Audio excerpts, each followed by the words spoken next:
हरिओम, ओम आनंद ma'am, Om Shanti ma'am, ओम ज्ञान ma'am, आप सभी दर्शकों का हमारे चैनल पर स्वागत है। आज हम लोग बीएड थर्ड सेमेस्टर के अंतर्गत पर्यावरणीय कठिनाइयों तथा अन्य वंचित वर्ग से संबंधित बालक के विषय में अध्ययन करेंगे। आज के इस टॉपिक में हम लोग सिर्फ अर्थ देखेंगे, यानी अर्थात पर्यावरणीय कठिनाइयों से संबंधित बालक का क्या अर्थ होता है, ऐसे बालकों की कैसी स्थिति होती है जिनकी शिक्षा व्यवस्था के बारे में आगे की वीडियो में चर्चा की जाएगी। पहले पर्यावरणीय कठिनाइयों से संबंधित बालकों के विषय में हम लोग अर्थ समझेंगे, फिर उसके बाद अन्य वंचित वर्ग से संबंधित बालकों के विषय में अर्थ समझेंगे। आज दोनों का हम लोग सिर्फ अर्थ समझेंगे, फिर आगे की वीडियो में सबके विषय में पढ़ाया जाएगा।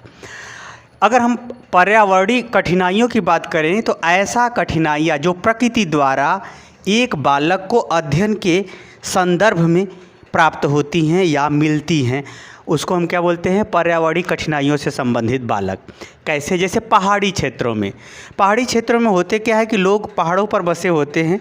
और वहाँ पर कोई व्यवस्था देना या साधन देना या उच्च स्तर की शिक्षा देना कठिन हो जाता है। होता क्या है कि ऐसे बालक जो कुछ विशेष शिक्षा है या आधुनिक शिक्षा, कंप्यूटर की शिक्षा है, वो शिक्षा से वे बालक वंचित हो जाते हैं। अर्थात ऐसे बालकों को उस स्थान पर सामान्य शिक्षा ही प्राप्त हो पाती है जो पहाड़ी क्षेत्रों से घिरे। उसी तरह से जंगली क्षेत्रों में जो बालक हैं जिनकी भाषा अलग है और वहाँ पर इंटरनेट की उतनी सुविधा नहीं है या फिर विद्यालय की उतनी सुविधा नहीं है, जंगलों में घूमने वाले लोग हैं, नशा करने वाले लोग हैं, तो एक प्रकार से उनकी ये प्राकृतिक कठिनाइयाँ मिलती है जिसके कारण से वे भी बालक सामान्य शिक्षा या समाज की शिक्षा की मुख्य धारा से नहीं जुड़ पाते हैं। आगे ऐसे जगह प्राकृतिक जहाँ पर अत्यधिक वर्षा होती हो, ऐसा वन जहाँ क्या होती हो, अत्यधिक वर्षा होती हो, अत्यधिक वर्षा वाला कोई स्थान हो, तो वहाँ पर भी पढ़ाई लिखाई शिक्षा दीक्षा बाधा उत्पन्न होती है। अत्यधिक कम जनसंख्या घनत्व वाले जगहों पर भी ये समस्या देखने को मिलती है, क्योंकि अत्यधिक जहाँ कम जनसंख्या घनत्व होती है वहाँ पर गांव बहुत दूर दूर तक होते हैं, विद्यालय की व्यवस्था उतना नहीं हो पाती, जिसके वजह से क्या है, वह बालक इन पर्यावरणीय कठिनाइयों यानी उस ढंग से प्रकृति का वहाँ का वैसा वातावरण बना रखा है जिसके वजह से वह पढ़ाई के लिए पर्याप्त अवसर या पढ़ाई के लिए पर्याप्त गतिविधि, पढ़ाई के लिए पर्याप्त व्यवस्था का विकास नहीं हो पाता। ऐसे बालकों के संदर्भ में हम लोग पढ़ते हैं या अध्ययन करना है कि ऐसे बालकों की पढ़ाई लिखाई कैसे कराई जाए। आगे है बर्फीली क्षेत्र जहाँ पर बर्फबारी होती हो, यानी बहुत ज़्यादा बर्फ़ गिरती हो, टुंड्रा प्रदेशों की अगर हम बात करें तो ऐसे क्षेत्रों से पर्यावरणीय कठिनाइयों के कारण से भी ऐसे परिस्थितियों में भी बालक विशेष पढ़ाई नहीं कर पाते हैं। अर्थात समाज के छोटे या समाज के बहुत गिरे तबके के लोग या बहुत अत्यधिक प्राकृतिक जीवन जीने वाले लोगों को पढ़ाई लिखाई करना बहुत कठिन हो जाता है। अगला उसी तरह से खाना बदोश, मतलब जंगलों में या पहाड़ों में जहाँ भोजन मिले उसी जगह डेरा डंडा डाल दो फिर आगे बढ़ो, यानी घुमक्कड़ जाति एक प्रकार से होती है। खाना बदोश जीवन जीने वाली जनजातियों के भी शिक्षा दीक्षा में पर्यावरणीय कठिनाइयाँ आती हैं, यानी प्रकृति के द्वारा ही उनको पढ़ाई लिखाई या अधिगम में बाधा उत्पन्न होती है। आगे अगर हम बात करें सामाजिक परिस्थिति का यहाँ ये तात्पर्य है कि ये जान लीजिए जब से संबंध है तब से समाज है, तो जब से समाज है तब से संबंध भी है। तो यह प्रकृति द्वारा या ईश्वर द्वारा जब से समाज बनाया गया है, उस समाज में विविधता के कारण से, सामाजिक व्यवस्था में भिन्नता के कारण से भी शिक्षा दीक्षा की कठिनाइयाँ उत्पन्न होती हैं। समाज भी एक प्रकृति की देन है। कैसे? जहाँ पर प्रकृति ज़्यादा अनुकूल है, ज़्यादा संपन्न है, ज़्यादा व्यवस्था दी है, वहाँ का समाज ऑटोमेटिकली विकास करता है। और जहाँ पर प्रकृति एकदम बहुत कम दी है, बहुत कम स्थिति है, तो वहाँ पर मात्र लोग जीवन यापन ही कर पाते हैं। तो ऐसी परिस्थितियों में जो सामाजिक स्थितियाँ बनती हैं उसमें भी शोषित वर्ग, शासित वर्ग, दो ढंग का वर्ग बन जाता है, जिसके कारण से भी पर्यावरणीय परिस्थितियों के कारण से भी वह दूसरे स्थानों पर नहीं जा पाते या दूसरे स्थानों पर माइग्रेट करने के लिए वो पर्याप्त उनके पास योग्यता, क्षमता, बुद्धि, विवेक शिक्षा के अभाव में नहीं हो पाता है, जिसके कारण से पर्यावरणीय कठिनाइयाँ यानी परिस्थितिगत उनको शैक्षिक कठिनाइयों का झेलना पड़ता है। आगे है आर्थिक तो जान ही रहे, सभी समस्याओं का, सामाजिक समस्याओं का या व्यक्तिगत समस्याओं का अधिकांश जड़ आर्थिक होती है, यानी आर्थिक पर्यावरण जहाँ का अच्छा नहीं है, जहाँ पर पर्याप्त विकास के या रोजगार के या व्यापार के या कृषि के पर्याप्त अवसर नहीं है, ऐसी परिस्थितियों में भी जो है बालक जो है पढ़ाई से वंचित रह जाता है। आगे हम बात करें राजनीतिक स्थिति। जैसे देश का संविधान क्या है, उस देश का संविधान का स्वरूप क्या है, उस संविधान में सबको अधिकार किस रूप में दिए गए हैं, और अधिकार अगर मिलके भी क्या करेगा, अगर जनता को योग्य बनाने के लिए कोई मार्ग ही न हो सरकार का, तो ऐसी परिस्थितियों में राजनैतिक परिस्थितियों में भी पर्यावरणीय कठिनाइयाँ उत्पन्न हो जाती हैं। यहाँ पर्यावरणीय जो कठिनाइयाँ होती हैं प्रशासनिक पर्यावरणीय कठिनाइयाँ उत्पन्न होती है, जिसके कारण से लोग जो है शैक्षणिक जीवन में संघर्ष करना पड़ता है, कठिनाइयों का सामना करना। उसी तरह से धार्मिक जीवन की हम बात करें तो धार्मिक पर्यावरण के अंतर्गत देखा जाए तो धार्मिक जो परिस्थितियाँ होती है, समाज किन धर्म को स्वीकार किया है, वे धर्म विशेष धार्मिक हैं या सामान्य लोग से सभी लोग धार्मिक है। धर्म जब कोई समाज का कोई वर्ग विशेष धार्मिक हो, तब भी यह जो है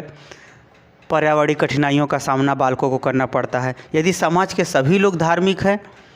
और समान जाति के हैं, तब ये जो है विकास में सहायता करने लगता है। तो कहने का हमारा ये तात्पर्य है कि जो पर्यावरणीय कठिनाइयाँ हैं, ये पर्यावरणीय कठिनाइयाँ बालक के शिक्षा दीक्षा में, अधिगम में, सीखने में, प्रशिक्षण में, ज्ञान कौशल, क्रियाकलाप,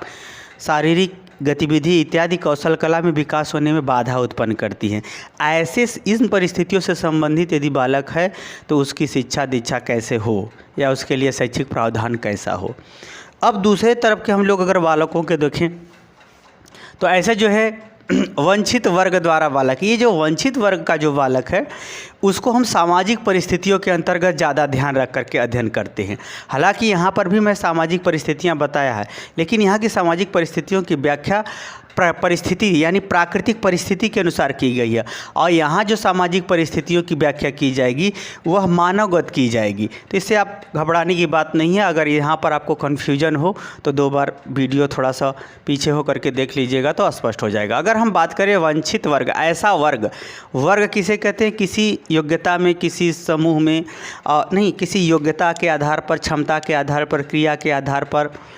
आवश्यकता के आधार पर, समस्या के आधार पर